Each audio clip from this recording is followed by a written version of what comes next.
Hi, everyone. Welcome back to Spirit Rescue Talk. I'm your host, Amy Major. And again, we have my wonderful co-hosts. We have Gigi Breakville, Cynthia Maroon, and we do have a guest on today, Jordan Start, who is an amazing medium, psychic, energy worker, attachment removal specialist. She's going to talk a little bit more about the things that she does.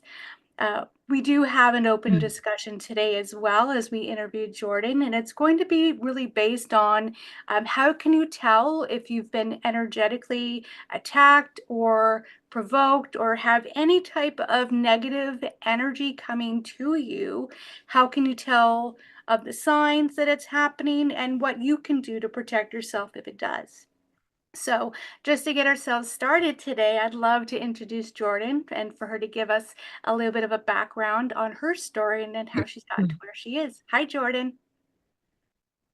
Hello, Amy and everyone, and thank you so much for having me here today. I'm really excited to be connecting with you all, and I know Cynthia and Amy quite well, but Gigi, it's lovely to meet you officially. Lovely to meet you. So a little bit about myself. So I'm actually a student or was a student at Amy's. I originally opened up into my abilities with rescue mediumship. I had a lot of souls who had a lot of significant amount of trauma coming to me looking for support and assistance in transitioning. And from there, my team in spirit was very clear to tell me that I would be shifting my work a little bit and I'd be supporting individuals who were struggling with energies that were causing them harm, whether it be through malicious intent or just through their best interest not being in alignment with the other spirit that was engaging with them. And I asked who's going to teach me how to engage in this work because I was a little, well, very apprehensive at the time. And my team said, well, we're going to teach you how to do this work. And I said, well, then you're going to need to direct me to somebody in the 3D who can listen to your messages and can transfer the information to me accurately, because I'm going to need some peer support on this journey. And I said, bring me to the most appropriate mentor. And lo and behold, they brought me to Amy, and it's been a great journey since then. I have my own business. So I work at Start Sisters of Light, where we do a lot of attachment removal, entity extractions, and house clearings, as well as rescue mediumship and psychic mediumship as well. And then I also work with Amy at the Spirit Rescue Center as director of networking, and then working a lot on the entity removal program that is coming soon. So that's a little bit about me. And having that type of background is perfect for the discussion we're going to have today.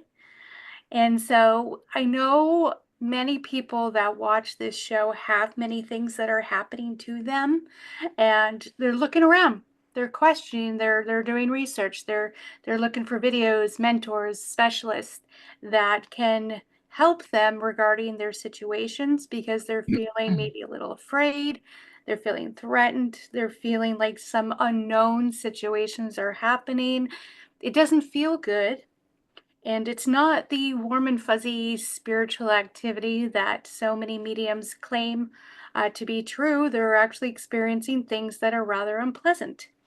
And because a lot of the mediums out there don't really educate people on spiritual protection, they come looking for resources such as this show to help them navigate through these particular challenges. And so we definitely want to have a discussion on some of these challenges that people have faced, what they've gone through. There's some scenarios as well as some of our experiences and what we do to get through them. But again, this is a heavy discussion. And anytime that you have any type of discussion where you're bringing up subject matter that may carry a low frequency, I always like to remind our viewers just stop this video for a moment and pause and do just a little bit of an energy protection shield. Call in your team, call in your guides, maybe ground yourself in something positive because we're not here to provoke any more challenges for you. We're just here to give you a resource. But again, we cannot stop any doors that may open, any spiritual activity that this may actually magnetically bring in because we're talking about it. Because I like to remind everyone, whenever you focus on something, it now focuses on you. which means you can bring that energy in. And that's not to scare anyone, but rather just to create awareness that this can happen.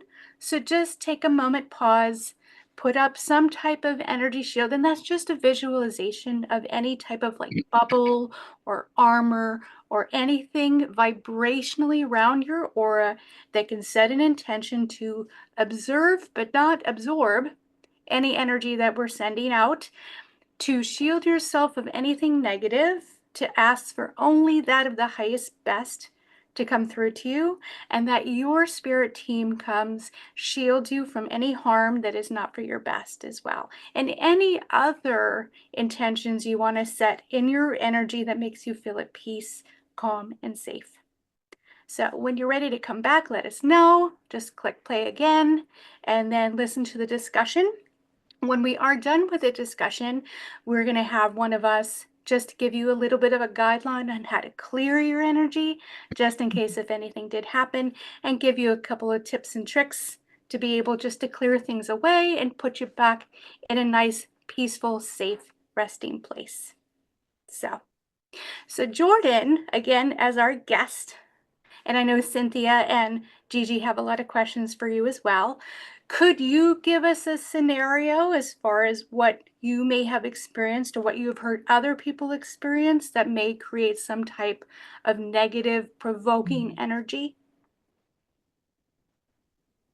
Yeah, of course. So in the work that I've been doing for with clients, but also for myself, I've noticed a lot of themes in regards to how an energy system might find someone or the impacts that that might have on them. In regards to, I find a lot of folks unintentionally oftentimes will bring in energy. They're not asking for it. It just kind of finds them on their journey. And oftentimes I find multiple reasons why that could be the case, but oftentimes I find it's because of some unresolved trauma or wounding that they may carry. I always like to say, if you were to autopsy me right now and to, open me up a little bit, you wouldn't find my thoughts, you wouldn't find my emotions, you wouldn't find my memories in there. Those are energetic. And Mhm. so we know that the law of attraction, like energy attracts like energy. And even in my own journey, when I first was opening up to rescue mediumship, I had a lot of spirits that had similar themes coming in regards of their own trauma history. And I remember because I was so new and I didn't know anybody else around me that was doing this work, I would start asking them, how did you find me? Because I was curious. And the story was always the same. One was we saw this big shining bright light and we just knew you could help us. That was the one. And I'll never forget this. I had a spirit look at me and she pointed down at my chakra system and said, because you understand me. Mm. Because she could feel and she could see that I carried some of the very similar wounding that she carried that had resulted in her staying earthbound. And that really put something into my perspective of things that I thought I had already worked through consciously. I recognized my energy system, my subconscious, my unconscious, my body was still carrying that frequency. And so it had attracted different types of energies to me. On top of that, my own contract being, to support people and to help people who are managing some difficult and challenging situations in regards to the spirit world. I noticed I would draw a lot of that energy in because it was my contract to manage and support people with working through it.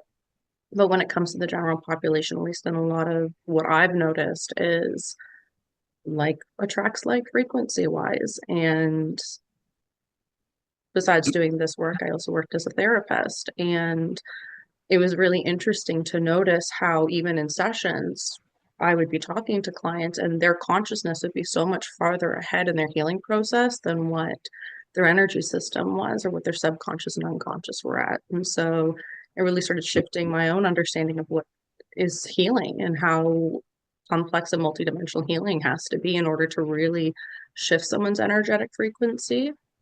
So that's what I noticed a lot of in regards to what was kind of attracting people. And also, just going to a space and maybe there was a spirit there that really liked someone's energy, or I met a lot of folks that were healers who were very loving, compassionate, and caring. And there were souls that needed some of that support. And they're like, oh, this person just feels comfortable to me.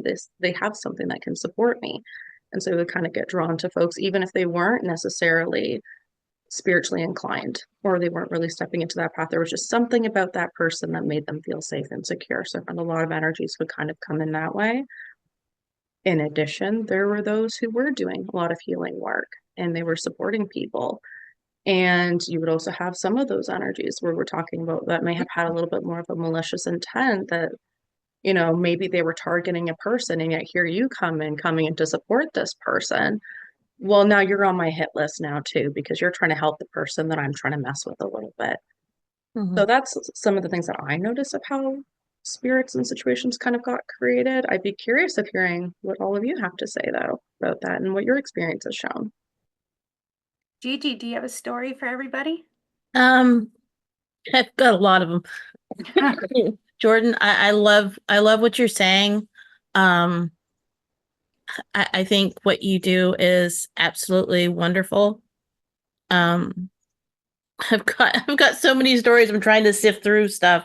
Well, what's Um, one of your most memorable experiences that even when in the beginning, because most of them we have them in the beginning before we really learn how to protect ourselves as much as we do, what was your most memorable experience where you felt you were being attacked by something? oh, I've woken up, and I know a lot of us have in this group. I've woken up with scratches, and one of them actually, one episode I woke up and I had just these scratches, just parallel scratches on me, and I thought, okay, instead of doing the like I normally would do, it's like, okay, what's going on? And I actually, through the shamanic journey work, traced it back to somebody I knew that I had studied with, who was resentful. And it was her deceased brother coming through. And he was attacking me. He was scratching me. And I had to actually, you know, I actually had to address him. I connected with him, and I'm like, this isn't a competition. This isn't something where, and I know it's a competitive field, but um I'm just doing my own thing. You know, there's some things that we're better at than others. Some the strengths are different, and I had to go into an explanation, and the the scratching stopped. But when you wake up and your body's covered with these parallel scratches, the first thing everybody starts to go is Damon, Damon, and it's like, well, no, it's somebody who's either attacking me or they're trying to get my attention, and I would hope they would get my attention some other way. Well, I know a lot of people are probably asking the question because the first thing that came up in my mind and the very normal responses that people would have is, okay, so this is a spirit attacking you. Aren't there laws in the spirit world that say that spirits can't do this? How can they get away with it? How can the spirit world just allow them to attack someone? What do you think? How should we answer that? I know of, and someone can correct me because it's always a learning progress. If I knew everything, I mean, who knows what I'd be doing. But as far as I know, we set our boundaries. We set what can be done and what cannot be done. And it never had occurred to me to set an intentional boundary to say, hey, nobody's touching me. Nobody's touching me. Um, Ethics. But why do you I, think the spirit world would allow it? Like, aren't there like, are there like guards at everyone's home to stop these spirits? there's the if my belief and the way I was taught was, yes, we do have our protectors around us. They are there. I think the more we work with them, the stronger everybody gets with it.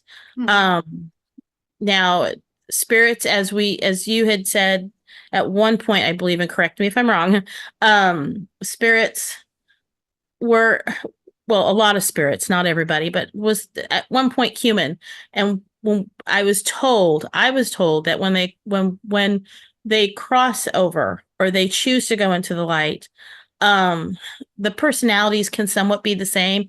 In the shamanic world, they receive healing. There's always a time period for healing or anything that is needed to help that soul heal. Mhm. So they move on. So I'm wondering, in a case of ethics, and it would be a case of ethics. No, you don't do that. No, you don't scratch somebody. No, you don't yank on their hair in the middle of, I would like to assume that there was some form of ethics. I have never heard anything about ethics among the spiritual world, but if you have, I would love to hear it. Well, we have very little ethics since with some people in the physical world. So I Hmm. think that kind of goes into the spirit world as well. Cynthia, as being a former student of mine, which I know you have the answer for this one, why do you think, that some spirits can get away with this? What are we not doing that would stop it from happening? So this is a layered answer. And Amy, you taught me all about layers. So and any other students that are watching this that were in my class, they would be getting this right now. Okay, so first of all, it may be because if you have a contract to do this work, you may have things happen to you that you are perceiving are against your free will, but it's because your team is allowing you to have an experience because it's a learning opportunity for what you are meant to do spiritually. So that's one thing. It's almost like it's an experience that you might be perceiving as an attack, but what you don't realize is that this being has been given boundaries around what they can and cannot do. So that's one element to it. Another element to it might be a little bit coming off of what Jordan was talking about earlier, which would be wounding, in that if I'm having an experience and I'm saying, I don't want this, get out of here, you're not allowed to be in here, like my home or what have you. But inside, I'm feeling they're not going to leave, because my word isn't enough.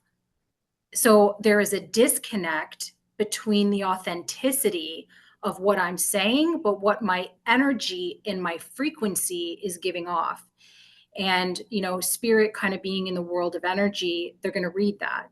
And, of course, there are some earthbounds that, like, I like Gigi's story because a similar thing happened to me where I got into an argument with somebody and they had a deceased brother.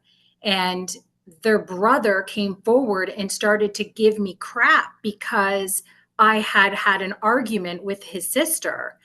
And some people might perceive that as attack because he was in my face. He was like, rah, rah, rah, rah, but once I explained some things to him and once I was able to help him understand, I don't really have a problem with your sister. It's just, this is what was happening. This is what went on. I don't, and I, really want to wish her harm or whatever. He settled down. I never had an issue with him again.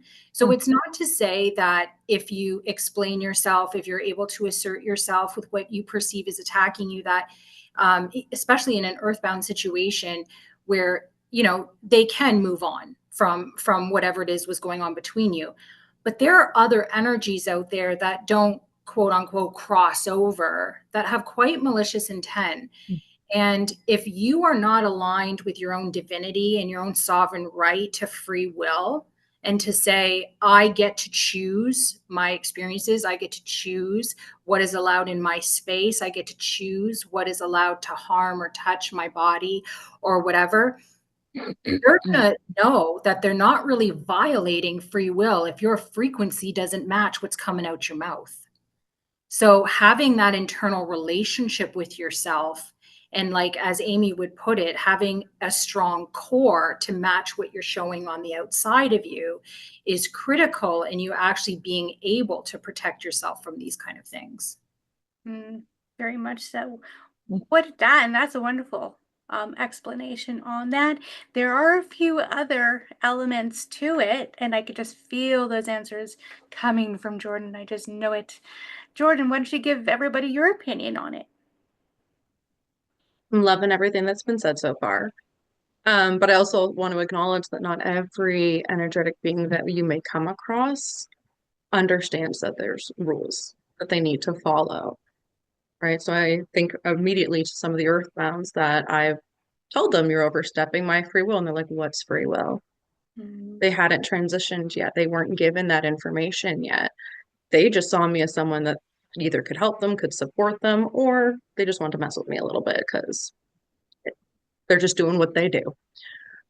But then there's been also other beings that have come in that were not earthbound, that were not necessarily from here. They weren't from our universe, they weren't from our dimension. They have different rules where they're from. And so coming in here, it's almost like, and I remember you explaining this to us in our rescue mediumship class about it's almost like going to a new country where there's a completely different set of rules and you didn't know.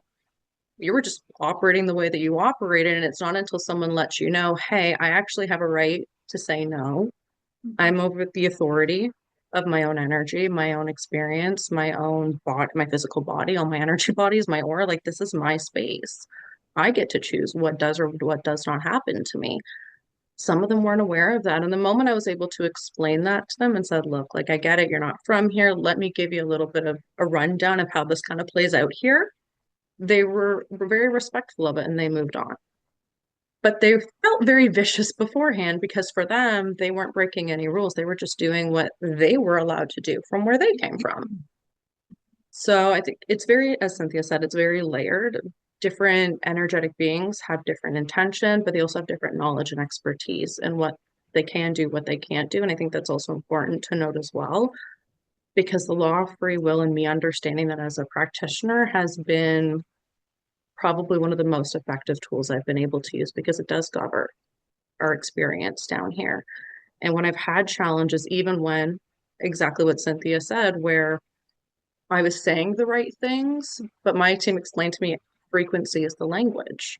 So even though I was saying the right things, my frequency was projecting out differently. I was saying I didn't believe myself. I didn't believe that my team was going to protect me. I had my own doubts because it was aggressive and it was very challenging and it was very scary at times. And I think that that's okay to acknowledge that because this journey isn't easy, especially for folks who are coming across with some of these beings that might not respect you or might challenge you a little bit to push you again, whether it be through learning experience or again, maybe from their own lack of expertise and knowledge. But one thing that was remained consistent was when I would call on the most appropriate support to help me enforce my free will, people showed up, my team showed up to support, which was incredibly helpful, especially in those challenging moments.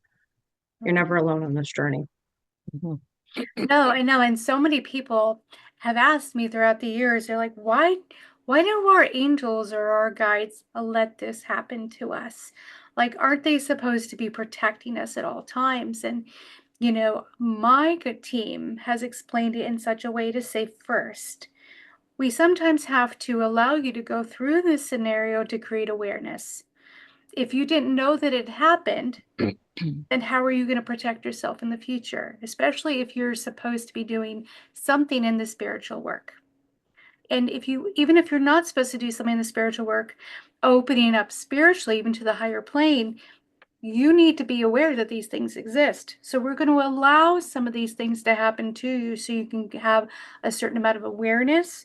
And we may even send many things or allow many things into your energy just to create the awareness of different forms of energy that's out there.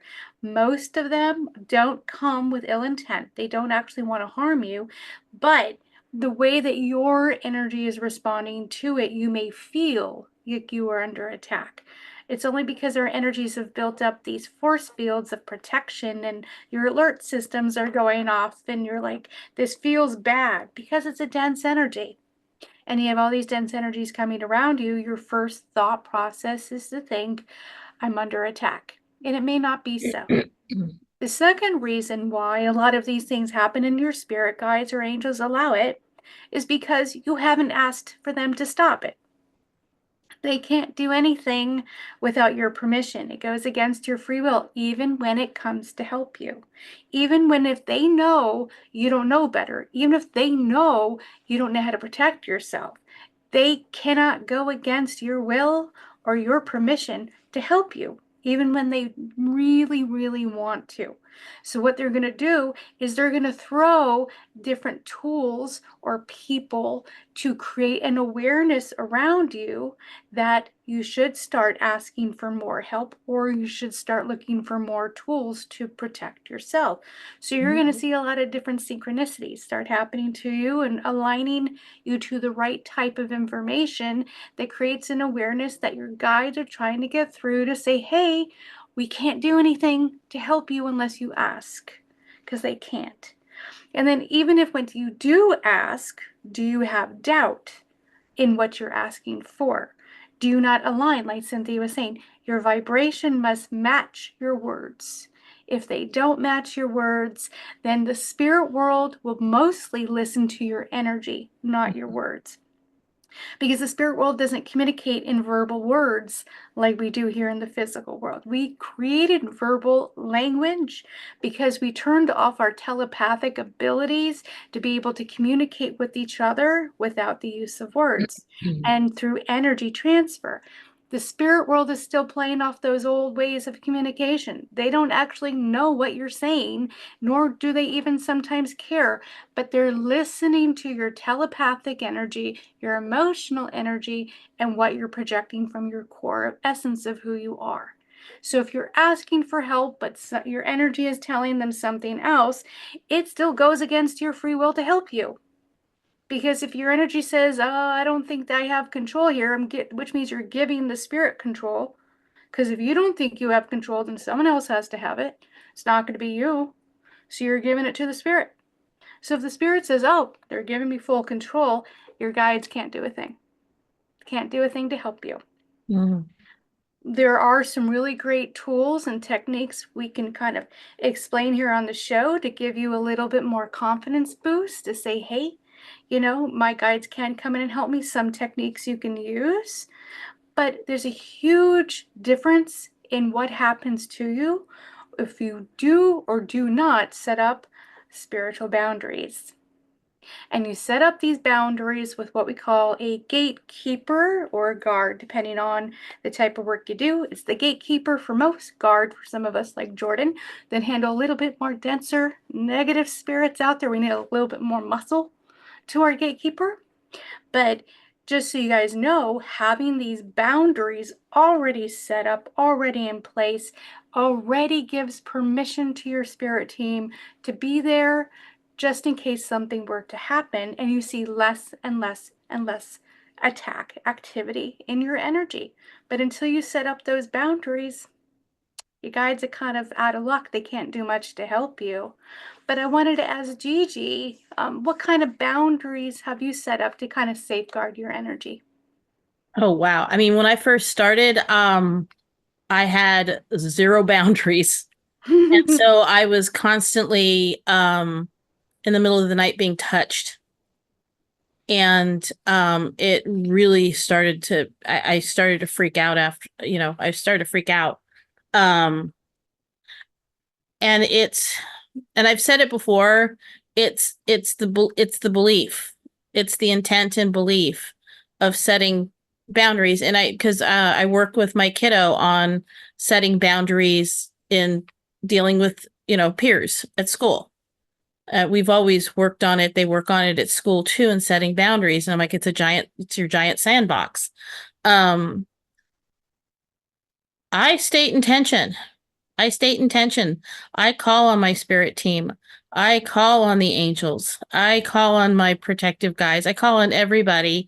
And there are times when I'm too tired to do it, but that boundary still holds because I am practicing it constantly.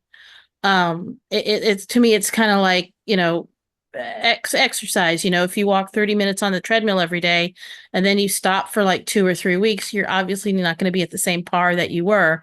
So I view the spiritual part of it as the same way. You have to keep it strong. You have to have absolute faith in it. You have to have belief in your spirit team with setting these boundaries and keeping them strong. Right. And there are spirits that test these boundaries. They do test these boundaries. Occasionally, I have somebody sneak through. Somehow Right. they sneak through, and I'm waking up in the middle of the night having a conversation with somebody. I'm like, nope, nope, nope, nope, nope. This is my rest time. We can talk later. So, Yeah, they do. They definitely do that. Jordan, what kind of boundaries do you set up for any kind of energetic disturbances? But we have a multidisciplinary, layered force field that we try to maintain at all times. Um, so first and foremost, similar to Gigi, I also, especially starting out, I was getting a lot of attacks at night. Um, I would wake up to things crawling in my body, wake up with scratches all over me, feel like something was pushing me in my bed, constricting me, you name it, I had it. And so I remember at one point I was having a horrible dream. I could feel things again scratching me all over my body. Actually, when I woke up, I ran to the bathroom, ripped off all my clothes, and I had marks all over me. But in that experience, I remember calling out to God or the most appropriate support to help me because I kept saying over and over and over again, I do not give you consent to be here. You do not have a right to be here. I didn't know anything at this time. I didn't even know I was a medium at this time, but I knew free will was incredibly important even in that moment and to call on the most appropriate support. Upon meeting you, Amy, and me explaining to you a lot of my circumstances, you also acknowledged I was getting attacked a lot. And I remember you telling me you need to get a gatekeeper to watch you overnight. And I remember distinctly there was one incident where I told you, I was like, look, I'm getting like, I have this thing wrapping around me, constricting me. And you're like, oh, you got a boa constrictor with you. So not only did I have, I asked for the most appropriate multidisciplinary, I was getting attacked by animal spirits. So, we had an animal that was guarding me, but also someone or an energetic being that could, protect me from other things as well. And since then, and I set up rules with that support of this is the type of energy that I'm willing to engage with versus the ones that I'm not. And if it's an earthbound soul, I don't need to be smothered by earthbounds every night. I need my sleep. We got a busy day where we can't do that. So I have rules and there's limitations and there's exceptions to the rules. But that's something that me and my team have worked together based on my contract, based on what's going on in my life. And we revise those rules as needed because we work as a team. It's not just me, it's not just them. We work and communicate together. And there's sometimes where I'll ask for something and they'll say, we'd like to do that, but because of this, this, and this, we can't do this right now. How about this? And so we'll negotiate a little bit of what I can and can't do. Shielding all the time. Different shields come up depending on what type of energy. So I'll protect my energy system all the way outside of my aura. Sometimes there's different layers depending on what I'm coming across. A big part of also connecting with my divinity and pushing that outwards. That's been one of the most effective tools that I found for myself, just because, again, I do deal with a lot of challenging spirits that don't want to respect my free will. And so connecting with my own sense of divinity, my own connection to God, source, whatever language you want to use as a soul and my own empowerment as a soul has been incredibly helpful. Energy clearings, cutting cords. I probably should be doing that more often, to be honest with you. But, we're human. And I think it's important to acknowledge, right? That life happens, things get busy. I don't always remember to cut cords, but I know very quickly when I haven't done it. And working in the jobs that I do, you're always talking with folks that are struggling or scared or are managing with their own wounding. So really important to make sure that you're cutting cords with individuals and folks as well. I've set a guard and a gatekeeper for my home because not for nothing, I get a lot of spirits that want to invade my home, even if they're not coming after my energy system. I don't need a stranger walking around in my house. That's not something that I want. So I've set up that as well, upgraded the home, constantly reinforcing my shields as needed.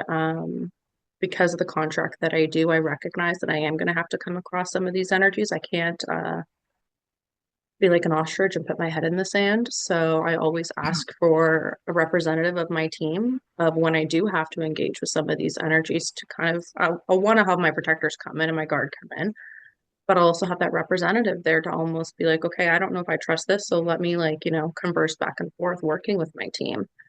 I think that that's been incredibly important as well because I have had beings come in saying, oh no, I'm here to test you. Oh no, I'm here to teach you. And I'll look at my support, be like, is this legit? Because I'm not too sure. And they'll say, nope. And I'm like, perfect, bye-bye. And then I'll send it off on its way. Again, just because of the nature of the work that I do.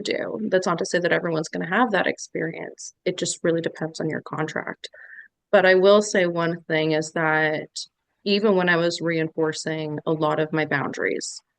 My team was very clear to tell me, as Cynthia acknowledged earlier, and I said frequency is the language. And so my team said, we're going to support you, but you have to deal with the underlying concern, which was, even though consciously I did not want these energies come in, I was okay with setting boundaries. My subconscious, unconscious, my energy system carried a wound of your thoughts and opinions don't matter. You don't have a right to set boundaries. So a big part of my own development and really being able to step into my own protection practices was, and my team said, you're going to have to address those parts of you that really don't believe you have a right to this, or that really don't believe that they're strong enough, or that what they say is going to be respected and understood. You're going to have to address those parts. So an overarching theme of my own practice has also been really working on my own wounding, addressing my own traumas, addressing my own insecurities, and really processing that, whether that be with a designated mental health professional, whether that be through energy clearing, stepping into my subconscious and reprogramming, multidisciplinary approach, because trauma sits in many different aspects of the sense of self. And using that multi-layered approach has been incredibly effective. Again, not everyone's going to have things that are going to constantly be pushing against their boundaries and trying to overstep their free will, but that's just some of the things that I've had to do over time and call in the most appropriate support as needed. And again, a lot of people aren't going to have to deal with all of those different boundaries because they don't have the specialty or contract to deal with entities and really nasty, creepy crawlies, or twisty souls, as you guys call them. Many of you are just going to kind of just want to protect yourself against any, energy attack or spirit attack that is just, random. There are a few of you that are going to be wanting to develop your psychic and mediumship ability and fall into the category of being a healer or a protector or a rescuer. So you're going to have these experiences more than most. And then you will have some that are rescuers that fall into more the category of the clearing specialists and extra protection that we have, which is what Jordan is doing. But I'm sure that, everyone is going to have their own special techniques that they feel is appropriate for them. And you'll know if it's appropriate for you or not, because when you start setting up certain boundaries and you're realizing they're not enough, or you're getting more things than most people, or your guides are kind of creating the awareness that you need to do more research on proper protection strategies and boundaries that you may not be doing, as well as having more discernment. These are all just clues that you're meant to do something a little heavier, because we need a lot of protectors out there, especially when so many people are waking up to the spirit world and waking up to their spirituality. A lot of people are walking into the lower realm of the spirit world, and they need people to protect them and to educate and guide them through that. But I know, Cynthia, for you, you deal with a lot of different boundary strategies, not just for your spirit work, but for your everyday work as well. Can you tell us a little bit about your type of boundaries that you set up? I do a lot of what's already been discussed. But what I was thinking about is, when you're thinking about boundaries, don't just stop at going, okay, I have, a gatekeeper for my home. So that's great. And I've got my shielding up, and that's great. You also have to turn your mind to who you're spending time with. So, and where you're going. So number one, who you're spending time with. I, on a regular basis, have interactions with Jordan. So as a result, because of her contract, it's not unusual for me to get a random straggling visitor once in a while. And, yes, I do, have to deal with those things. And I'm gratefully at a place where I feel I can deal with some of those things. And because she is available to me, if I find that I need support, I just call her up, say, Jordan, I think I've got one of your friends here, and they're misbehaving a little too much for me, and then she'll step in, she'll help out and stuff like that. But the main point of that message is that It's not unusual for you to be drawn, if you are spiritually gifted, to other spiritually gifted people, and you all have different contracts. So it's not just things with malicious intent. It could be anything that's visiting you because it's curious. It wants to know, maybe it wants to test you a little bit. So who you're spending time with, even if you're taking an online training, in spiritual development with other people, then again, you have that. Or you're going to community centers, or you're going a place where they're doing mediumship readings and there's a ton of people there, or you're going to towns that have a lot of occult shops and you're walking through that town. You need to think about that as well. So who you're with, where you're going. Sometimes psychic fairs, people go to psychic fairs, or there's fundraisers or paranormal investigations, or staying overnight in a place that's known to have spooky behavior. All those kinds of things, you have to be mindful of that, because you can set your boundaries on the way there, before you go, while you're there, cutting the cords when you leave, saying none of you are allowed to follow me home, so don't just stop thinking about boundaries as my home is good, I'm good. Think about how you're moving throughout the world and who you're interacting with. So it was important to add. Well, I think we did a great job explaining boundaries and how to protect a little bit. But I know a lot of people are probably asking the question, how do I know if I'm under attack? Like, how do I know when something's happening to me, if this is a real attack, or if I'm just sensing fear because there's something around me? Now, I'm going to tell you two examples for me and how I knew I was under attack, or if it was just some energy that was coming around me. For the energy that was just coming around me, and it wasn't an actual attack, certain symptoms that I would have is I would feel dizzy. I may feel an emotional shift, such as something moving into my energy, and my emotions and my thoughts start changing a little bit. I start getting a little bit more paranoid, but I do have an energetic alert system that most people in the spiritual field have. It's an automatic energy response to something heavy. It's like that foreign invasion energy, and it's the natural response we have. My natural alert system is I feel like I've been punched in the gut. I immediately know something's in my energy field because I just feel this squeezing in my solar plexus. And I'm like, oh, somebody's here. And I know that I'm reading it even when I'm watching a movie. And I watch a lot of dark movies because my husband and I love watching that stuff. And I start feeling the punch in the gut. I'm like, turn it off. Well, let me shield up. Let me get all this out of my energy. I know that there's energy that's coming around me. If I'm walking around, I start feeling the punch in the gut. Some energy starting to move into my aura that's a little denser. None of them necessarily have provoked any type of threat. Fear, yes. Threat, no. Because they're coming around and they're like, oh, who is she? I feel her energy. I sense her vibe. I see her light. They're inquisitive. They want to get to know who you are. And I was told by my guides, the spirit world doesn't actually see our physical body. They see our etheric body and our energy. So sometimes when they step in a little close beyond our safety area, where we feel like, when someone's standing right next to you talking to you, you're like, back up, dude. Get out of my space. Spirits don't know that they've invaded your space. So you're going to feel a little heavier. Doesn't necessarily mean it's an attack. So just realize, figure out what your alert system is, because it's just telling you there's energy there. And just get a feel. Do you feel some in the back of your neck? Do you feel something in your stomach? Do you feel vibrations in your energy? Everyone has a different system. Now, to be threatened, and again, this isn't to scare anyone, but when I started opening up to mediumship, good 25 years ago, I remember laying in bed, and I think I wrote about this in the book, but I started going to sleep, and sleep time is the time that all sorts of creepy crawly things like to come and present themselves to you, because you know that your boundaries are down, your energy's lighter, you're really wanting to go to sleep. You just don't have the energy for it.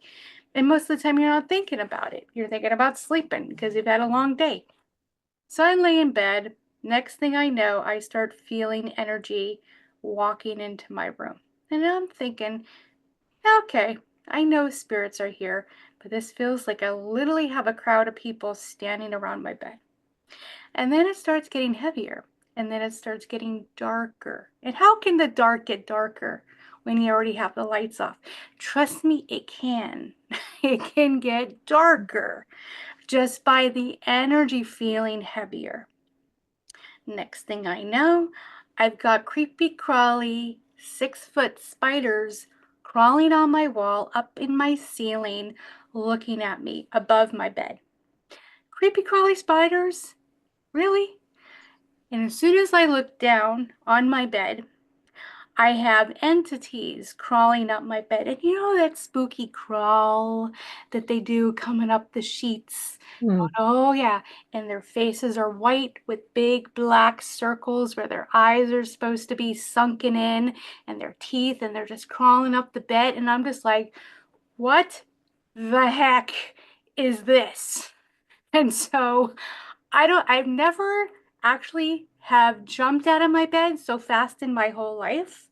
I was able to get from one side of the room to the other in a second to flip on the switch of the light. And as soon as I did, everything was gone. That's not necessarily good. That's very threatening. That's very fear provoking. That's we're going to get her attention and try to scare the crap out of her.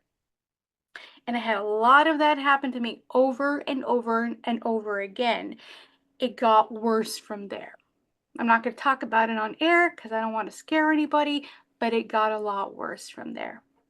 And through the years, my guides would teach me as more and more scenarios would happen to me. I had to learn because I had to teach people all over the world to protect themselves. But I started learning discernment on what was just dense energy around me and what was a true threat. The threats wanted my attention. The threats wanted it to be very clear that it was there to scare me. If I had natural fear, that's one thing, but feeling threatened is a completely different energy. And so when I felt the threat, I knew I had to call in my team. Because as strong as we are, as confident as we are, there's always going to be something new that maybe you haven't dealt with before. And it's good to have your team with you to kind of have you back just in case.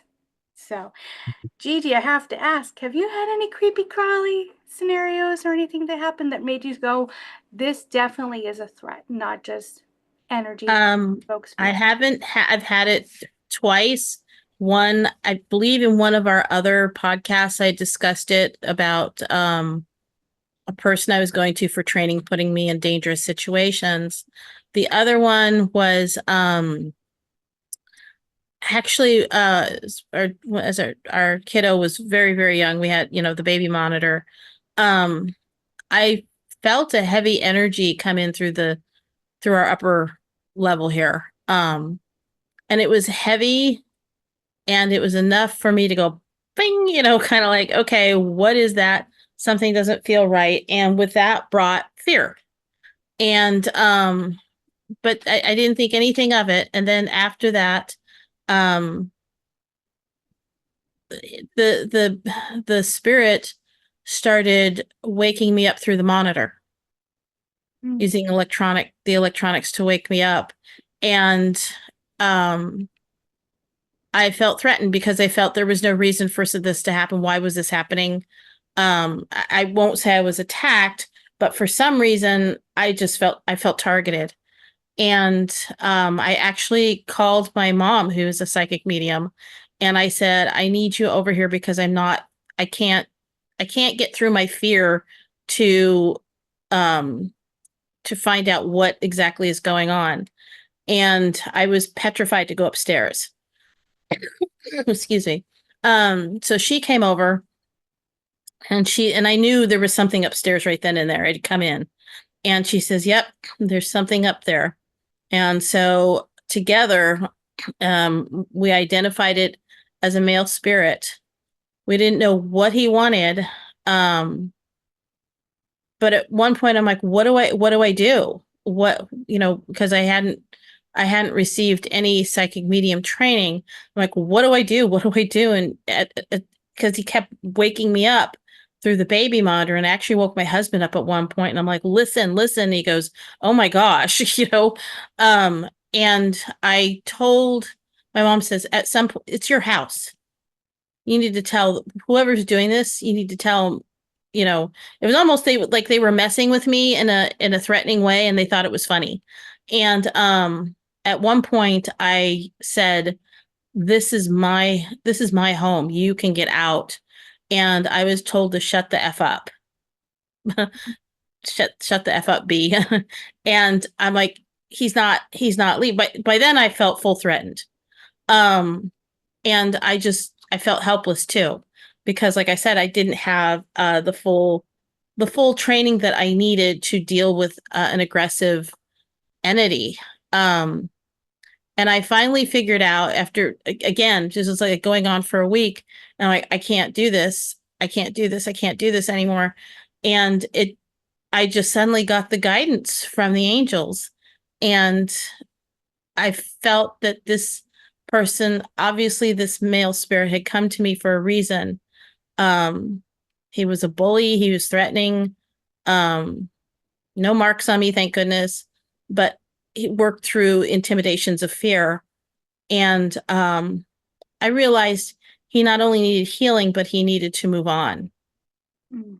And so I actually called in Archangel Michael to help me with this, for the healing. And I said, I need your help. This is where we let our egos go, because we need to realize that we can't do everything. We can't do everything. We need our guides. We need our angels. We need, our spirit teams.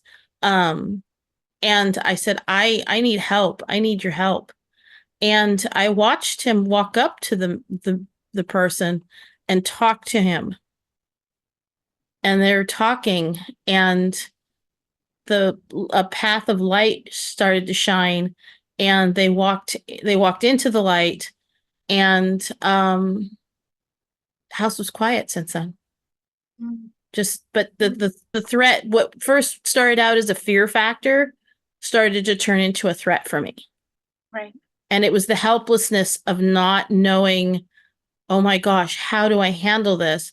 And then it was simply me turning my faith over to my spirit team to guide me in this.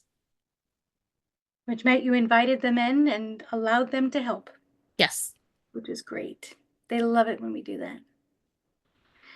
Now, I'm almost afraid to ask, Jordan, if you could tell us one of your creepy crawly stories. Buckle up, people, it might get interesting. So what do you got for us, Jordan? What story would you like to tell? So suppose I'll discuss when I first opened up. And one thing that my guides were explaining to actually me and Cynthia in a conversation was how fear is an accelerant in regards of not stepping into your free will or not enforcing your free will. And I remember way back when I had a lot more scare tactics than what I do experience now. There was a lot more physical things. I remember there was one incident where I was out at a friend's house and the energy was just dense.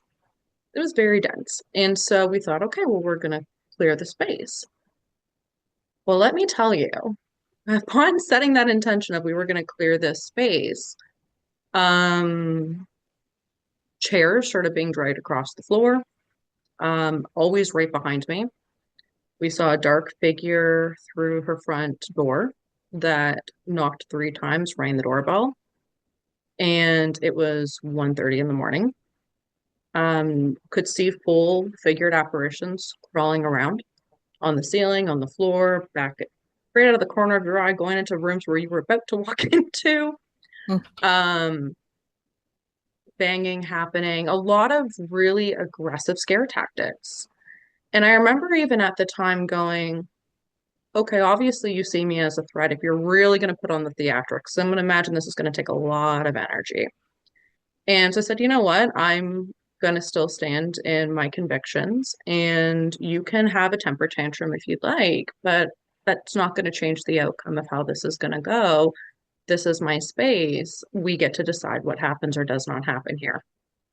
And over time, I recognized I don't get that same stuff anymore. I might get the occasional scratch. I remember at one time, I was in my room and I was talking to spirit, and all of a sudden I felt the energy shift. And don't get me wrong, I worked as a counselor in my day job, connecting with earthbound souls. I'm around dense energy all the time. But there's a very big difference between feeling somebody's wounded energy projecting out versus an energy threatening you and threatening your safety or the safety of your loved ones or the safety of your future. Very different energetic frequencies. Again, frequency is the language. And I remember feeling the shift immediately. And the moment that happened, I knew we need to enforce our boundaries and we're going to tell it needs to leave and it has no right to be here. This is my space and I'm not engaging with you right now. I was about to be heading to bed. I don't have time for this. Life is busy. I'm sorry, but life is busy and you have a right to sleep and you have a right to be safe. And I knew this is something I can handle tomorrow. I called in my team and I said, you know what? We want the most appropriate support to reinforce what I'm saying. And I actually, my cat was on my bed. I saw an angel step through. My cat immediately looks over and is watching it. And I'm like, oh, you're seeing it too. Perfect. The moment I could see the projection starting to form actually. And I saw it being escorted out. Now, as it was being escorted out, I could see it put its hand out and a whole bunch of my stuff fell off my shelf. And I'm like, well, I'm going to have to go clean that up. But I get it. You're not too happy that I enforced my free will. And I knew I needed to do it in that moment because I didn't want to say, okay, I'm just going to let you stay here. I'm going to go to bed because now I've now given up my free will to a degree. And I've said, I've allowed this energetic being to engage with me. If I'm going to go to bed knowing that this being is in my space, I've now given inadvertently permission for it to engage with me. And I don't want to be dealing with this when I'm sleeping. I need my sleep. Your girl gets tired. So I knew in that moment I needed to because I could feel that threatening energy. And as I said, it's a very different frequency when, again, someone who's been through a lot of trauma or has died traumatically, their frequency isn't going to be projecting out necessarily if they're an earthbound, isn't going to feel warm and fuzzy. But there's a very clear difference of there's a threat happening. And I remember even in the beginning of my development, I could feel the difference. And I asked my team, how does this work? Why am I able to feel that? And they said, well, again, frequency is the language. And they said, you as a soul, all souls, they said, have a little bit of an alert system to know when you're being threatened and when there's a real threat coming in to cause you harm. They said, fear and projection of fear is one thing, but when you feel it in your gut that this being that's coming in is intentionally coming in to cause you harm, you will feel it. And so, as I said earlier, you're not alone. You have a team with you to support you. The reality is now what you said earlier, we can't do this alone. And I say that even for myself in the physical, I'm so grateful to have people in my life that I can connect to and I can communicate with. Or if I am in fear, I have people that can, be a little bit of a cheerleader for me or at least validate the experience because it's tough. It's tough when you're having these energies around, but you're not alone and we can't do it all on our own. And I say there's a million and one ways of working with spirit and being able to connect with like-minded folks who also have abilities and experience has been life-changing. So as much as I know I'm not alone in spirit world, I also know I'm not alone in the physical, and that's been incredibly helpful in helping me keep my sanity in moments where things get a little bit crazy. Definitely. And I know the energies that come around us aren't always spirit, and they're not always entity. They could be, cosmic energies, interdimensional energies, and we have got some new threats coming out still as well that some of us have had experiences on. Cynthia, do you have any stories to tell for the viewers? I think I relate a lot to what Jordan was saying in terms of in the beginning. Actually, okay, I think I've mentioned this as well. I don't know if I mentioned this actually on the podcast, but it has to do with reading Amy's book for the first time. So this is before I took any training. I was completely like super spiritual in life and totally into energy. But very underdeveloped and in gifts and abilities. And I was just super drawn to like Amy's book and her first one. And as I was reading it, Towards the Light, right? Toward the light, yes. The first one, Toward the Light. So I was reading that, and I just feel like it started unlocking my abilities. And I didn't realize that until I saw my first attachment with somebody.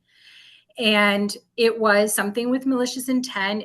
I didn't know a tremendous amount. Like I was still learning. It followed me home. I didn't think it would follow me home. I just didn't turn my mind to it.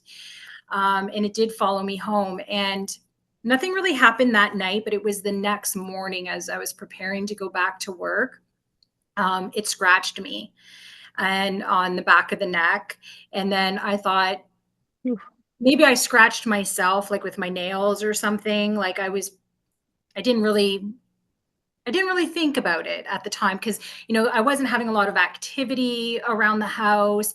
I wasn't necessarily, I think I was still reading your book, which is hilarious because I was so engrossed in it. Like it was a very, very easy read, but a very informative read at the same time. So, and then I was getting ready for work. And then when I went to take a shower, I noticed I had another scratch like right across my chest. Like it was very long. And I was like, oh, just you wait. I read Amy's book and there's authorities out there I can call on. So, but me at the time, I'm like, I didn't think I could just do that while I was in the shower. And I got out and I got dressed, and then I sat down with intention and I just said, I'm calling on the spirit police and the most appropriate authorities to kind of get this sucker out of my place. But I wasn't afraid. And I think that's probably why, maybe because my soul knew that it was in alignment to do some of the maybe denser work at times. So the scare tactics really didn't get me going. But consequently, because those things weren't really working, that's when they started going after wounding.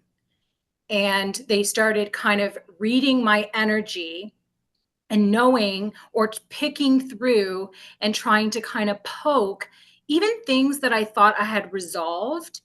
I would find that when I was feeling compromised, it felt like I would end up getting upset about something. And then I found myself saying, I thought I was over this. And kind of surprising myself.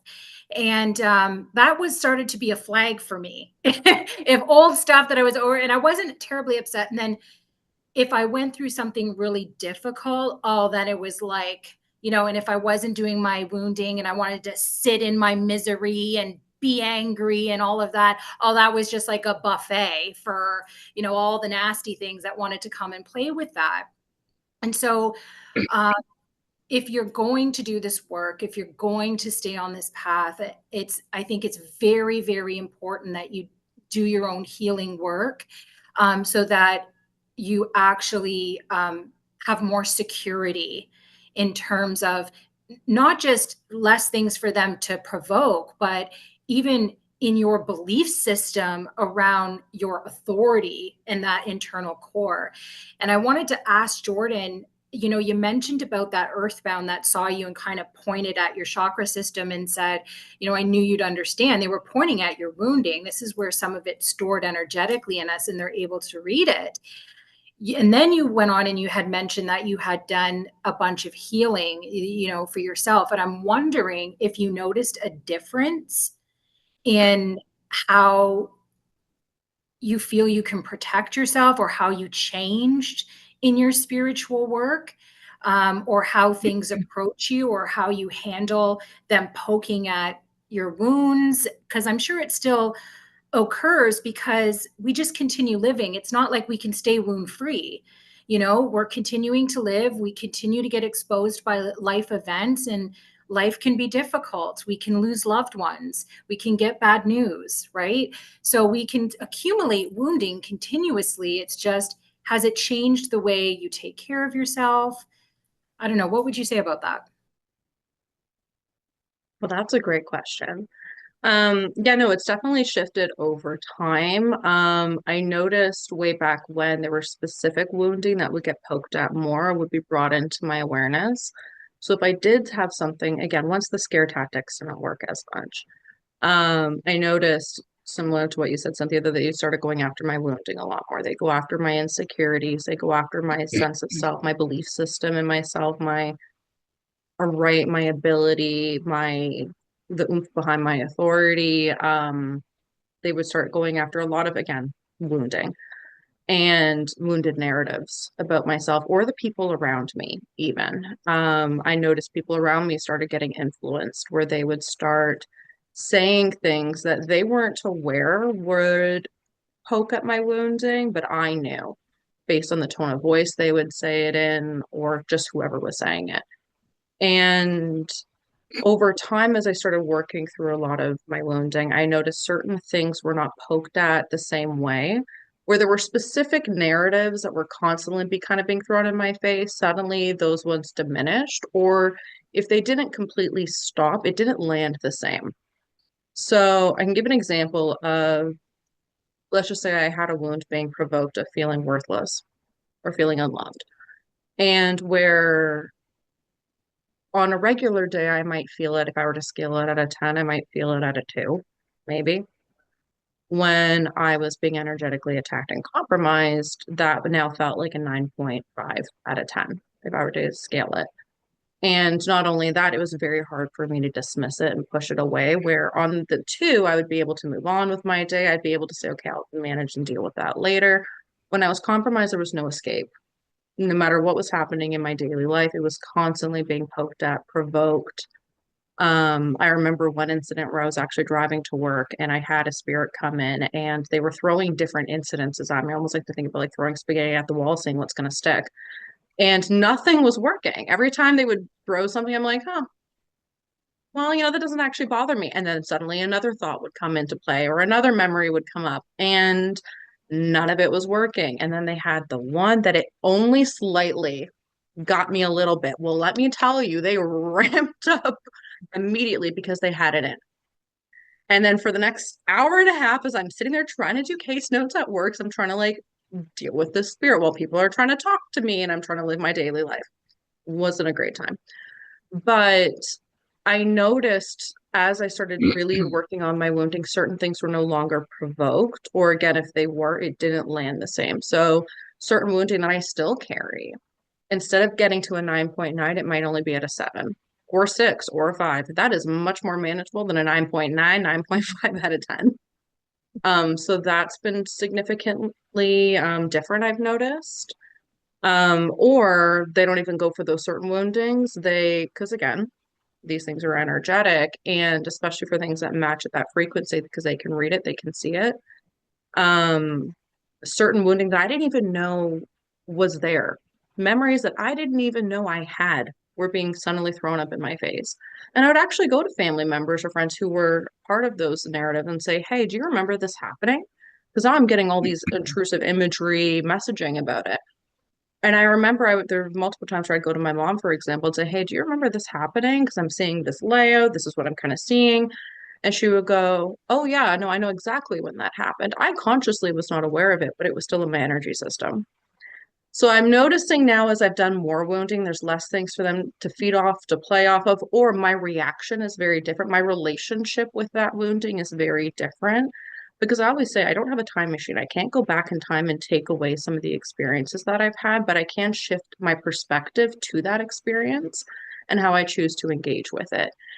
And years ago, I would have said, well, it's not a choice. I'm not choosing to this, but I have chosen to look at those darker parts of myself to really own that and not only just acknowledge parts of me that I would have never identified with or thought perspectives or narratives, but also giving a lot of grace to those parts of me and giving a lot of forgiveness, not only to myself, but to others as well. And I have to say, understanding a little bit more about the soul journey, understanding soul contracts, understanding past lives, the layers of the experience that we can have as a human being and as a soul has significantly helped me with that. So yeah, no, my interactions are very different now. And again, I compare that to a lot of really at the core of my understanding, but also my relationship with certain experiences or narratives are very different. So they play with them very different. But one thing I will say is that in doing that own internal work, it's been much more easier to manage. Again, things aren't poking the same way, but I'm also not being as impacted and influenced, not only just for my sense of self, but also how I engage with the world, how I engage with other people, how I understand myself in the world, whether it be in the spirit world or the physical world. It's just a lot more smoother. So I don't know if that answers the question, but I'll go on a tangent. I could talk about this stuff all day. Can't we all? And that's why we do the show, because we love talking about this stuff. And yes, Cynthia, thank you for the reminder about how my book can create experiences for people. You're not the first person. I've actually had dozens and dozens of people tell me, I was reading your book and now I got some stuff going on. I should probably have a disclaimer on the book, say don't read unless you want activity. I don't, it just opens doors, or it creates the awareness that just opens the door to spirit activity. So yeah, I'll post the link to the book if you want to have a little fun with spirit activity, just in case. But I think, we had a great discussion. We're so grateful to have Jordan on as a guest today. Cynthia, did we have any comments, questions, emails from our viewers? Nope, didn't get any emails, but I did get like feedback from people. They liked that we had James on last time. They really enjoyed that. They wanted more of it. So I'm happy that Jordan was able to be here today. So we can give them another guest experience, and we're just going to keep trying to do that for the viewers. But if you do want to reach out to us, you want to talk about your experiences, you have a question for the group, you could just email us at spiritrescuetalk@gmail.com, and we'll look that over. And then we'll talk and address those things on the show. We love interacting with you. And if you want to make comments on any of the platforms that we have this, we'd be happy to hear from you. And I'd be happy to hear from any of you that would love to be a guest on the show. Just, hey, I've been a medium for 20 years. I've have all these stories I'd love to share. We'd love to have you. We would. Because this is a community as much as it is a podcast, a community of people supporting each other. I don't believe in competition when it comes to this work. There's way too much work to go around, and I'm happy to throw it at you instead of me doing it. So yeah, no competition at all. Come on, bring more. So thank you so much, Jordan, for coming on, and thank you for being an awesome student, an awesome worker, and co-worker now that you're helping me with Spirit Rescue Center, which we have a lot of courses, and there's a lot that we've talked about that are in our courses at the Spirit Rescue Center, which I'll post a link for that as well. A lot of the things we talked about are in the course material. You can study, you can learn, you can grow, and you can become part of the team doing this work. So again, thank you, Jordan, for visiting and being on as a guest. I believe we have you on again in June, maybe, and we got some great more subjects we could talk about as well. And we're just so grateful to have all of you here. Jordan, if you want to let people know, how can people reach you if they just loved your energy today and would like to reach out? Well, they can reach out to me at startsistersoflight.com. That's my own personal business. So if anyone's got anything spooky happening or they want to connect with someone who gets it, by all means. We love to talk spooky and to support people in need. That's why we do this work. Yes, yes. We love talking spooky, but we love helping more. So reach out if you have any questions. We'd love to see you next time.